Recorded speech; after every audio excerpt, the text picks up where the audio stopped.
पालकांना मुलांना शिक्षणासाठी पोटाला चिमटा देऊन खर्च करून मुलांना शिकवतात। हा माझा मुलगा आहे, आता माझा मुलगा नीटचं परीक्षा देणार आहे। मला आता काळजी वाटलेली आहे, ज्याप्रमाणे पेपर लीक होत आहेत तर माझ्या मुलाच्या भविष्याबद्दल मला काळजी वाटत आहे। या विद्यार्थ्यांना कॉकरेज म्हणून संबोधितलेलं आहे। आता हे कॉकरेज काय करू शकतात हे कॉकरेज जनता पार्टी दाखवून दिल्याशिवाय राहणार नाही की केंद्रीय शिक्षण मंत्र्याचा राजीनामा हा झालाच पाहिजे आणि खात्री आहे केंद्रीय शिक्षण मंत्र्याचा आम्ही राजीनामा घेतल्याशिवाय स्वस्थ बसणार नाही। कॉकरोच जनता पार्टीच्या पुणे विद्यापीठातील आंदोलनामध्ये पालक देखील सहभागी झाल्याचं आपल्याला पाहायला मिळते। पालक देखील कॉकरोच बनून आलेले आहेत। तुम्ही देखील या आंदोलनामध्ये सहभागी झालेला आहात। अतिशय वेगळा लुक तुम्ही माझे नाव चिमाजी धोंडीबा शिंदे, मी पनवेल कामोटेमध्ये राहायला आहे आणि माझी मुलंसुद्धा ह्या वयाचीच आहेत।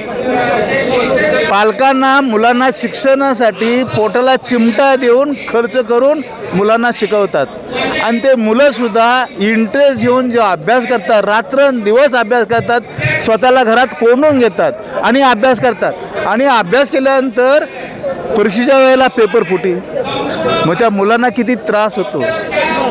त्या त्रासामुळेच आपल्या 5 विद्यार्थ्यांनी सुद्धा आत्महत्या केली आणि हे 2014 पासून होत आलेलं आहे। हे कुठे थांबलं पाहिजे आणि हे थांबण्यासाठी कॉकरेज जनता पार्टीने जे का आव्हान केलेलं आहे आणि केंद्र आणि राज्य सरकारने ह्या गोष्टी दखल घेतली पाहिजे आणि कॉकरेज जनता पार्टीने जो आवाज उठवलेला आहे की केंद्रीय शिक्षण मंत्र्याचा राजीनामा, म्हणजे आम्ही कॉकरेज जनता पार्टीने आवाहन केलेलं आहे की केंद्रीय शिक्षण मंत्र्याचा राजीनामा हा झालाच पाहिजे आणि खात्री आहे केंद्रीय शिक्षण मंत्र्याचा आम्ही राजीनामा घेतल्याशिवाय स्वस्थ बसणार नाही। तुम्ही जसं म्हणला की विद्यार्थी जे आहेत ते रात्रंदिवस अभ्यास करत असतात, मात्र जे न्यायाधीश आहेत त्यांनी त्याच विद्यार्थ्यांना कॉकरोच म्हणले।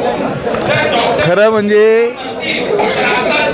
विचार करायची गोष्ट आहे की अशी जबाबदार व्यक्ती जजेस अशा प्रकारचे जनतेला अशा प्रकारे बोलत असतील तर राज्यघटना कुठे आणि हे यांचे विचार कुठे, विचार काय गोष्ट आहे। म्हणून या विद्यार्थ्यांना कॉकरेज म्हणून संबोधितलेलं आहे।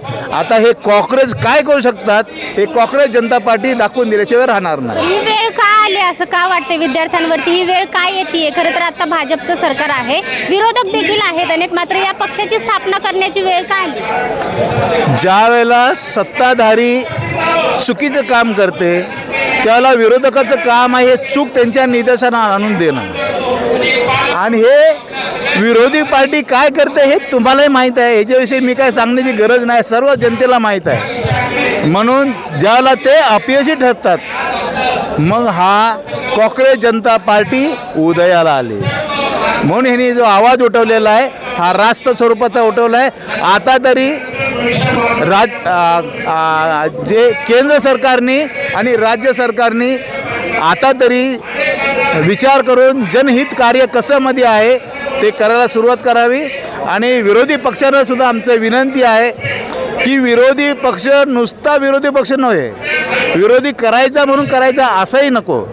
जनहित कशात आहे? जर का तुम्ही तुमचे बेनिफिट घेताय, एका क्षणात तुम्ही तुमचे हे वेगवेगळे डिमांड पूर्ण करून घेताय आपला लोकसभेमध्ये, पार्लमेंटमध्ये किंवा राज्यसभेच्या ह्याच्यामध्ये, हवं जनतेच्या विषयाला तुम्ही क्षणात का निर्णय घेताय त्यांच्या हितासाठी? म्हणून कॉकरेज जनता पार्टी या सगळ्यांना व्यवस्थित राज्यघटनेच्या अनुषंगाने त्यांना सांगणार की बाबा हे तुम्हाला असं नाही, असंच करावं लागणार। हाच एक अंकुश राज्य आणि केंद्रावर आणि विरोधी पक्षावर सुद्धा हाच एक प्रकारचा अंकुश होऊ शकतो भविष्यामध्ये, हे फार महत्त्वाचं आहे। नक्कीच अनेक या ठिकाणी वृद्ध आणि पालक जे आहेत ते या ठिकाणी आंदोलनात आलेले आहेत। तुम्ही देखील मी कॉकरोच आहे असं पाठी करण्यात अडकवली? मी एक कॉकरोचच आहे, कारण चीफ जस्टिस ऑफ इंडिया यांनी मला दिलेली ही पदवी आहे। मी एक डॉक्टर आहे, हा माझा मुलगा आहे, आता माझा मुलगा नीटचं परीक्षा देणार आहे।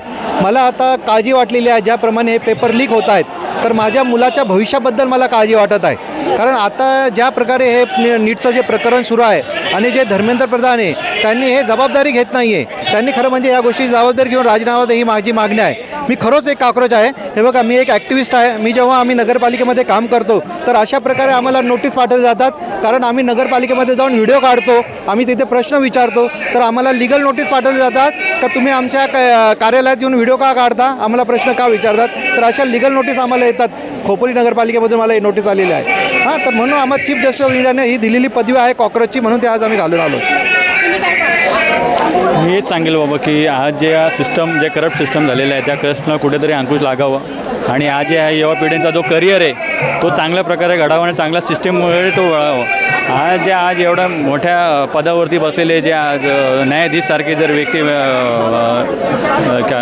संविधानाच्या आकड न राहून नियम तोडून जर त्या अशा युवांना जर कॉक्रोच बोलत असतील तर योग्य नाही येते. तरी कोणच आपण पाहतोय की आता विद्यार्थी युवक यांच्या नाराजीनंतर त्यांचे पालक देखील आता या आंदोलनामध्ये सहभागी झाल्याचं आपल्याला पाहायला मिळते. त्यांची देखील नाराजी आपल्याला या आंदोलनातून व्यक्त होताना पाहायला मिळते. या कॉक्रोच जनता पार्टीबद्दल आणि या आंदोलनाबद्दल तुम्हाला काय वाटते, कमेंट करून